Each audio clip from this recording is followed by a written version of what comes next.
Welcome to another Trade Journal episode. This is Trade Journal number 7. I'm going to go ahead and go through some of my trades for last week. So this is from August 31st to September 4th. One of the first positions that I was holding was I was selling naked puts on AMD. I was selling these at the 79 level as well as the 76 level. So basically when I sell those naked puts, I get to collect premium, and as long as the price finishes above those, then I get to keep the premium.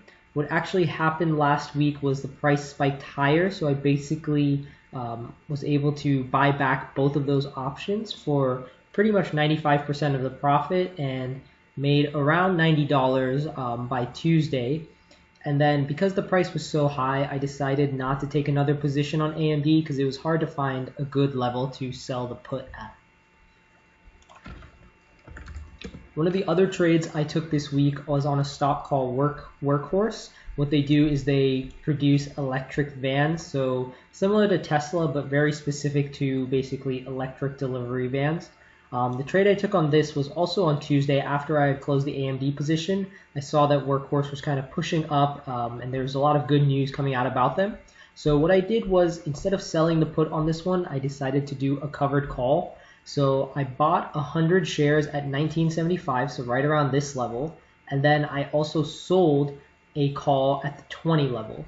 So what this does is I now own 100 shares, but I also get to collect the premium of selling the call at the 20 level, which in this case was about $98.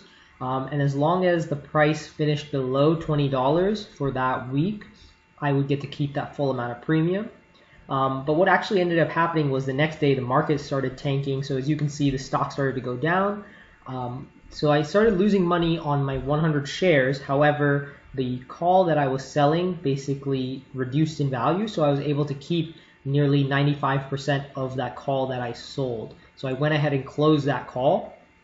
And then I actually saw that the premium was still pretty good, so I sold another call at 20 cents for a max profit of $85, but that will expire this upcoming Friday, so we'll see how the price moves around.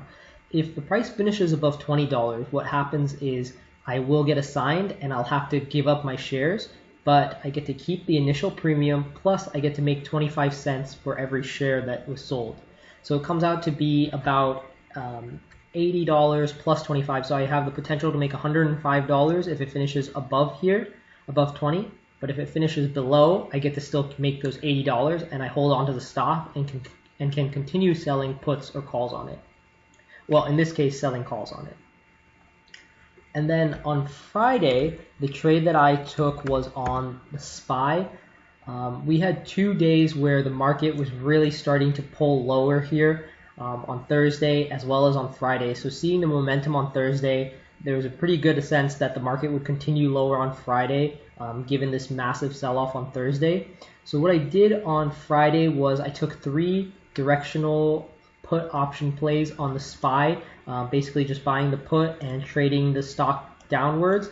I basically got in somewhere along this move on the downward play and was able to make $110 just to kind of mitigate some of the losses maybe in like longer term positions. It's definitely a good way to kind of hedge your portfolio by kind of figuring out different ways to make money on the way down as well.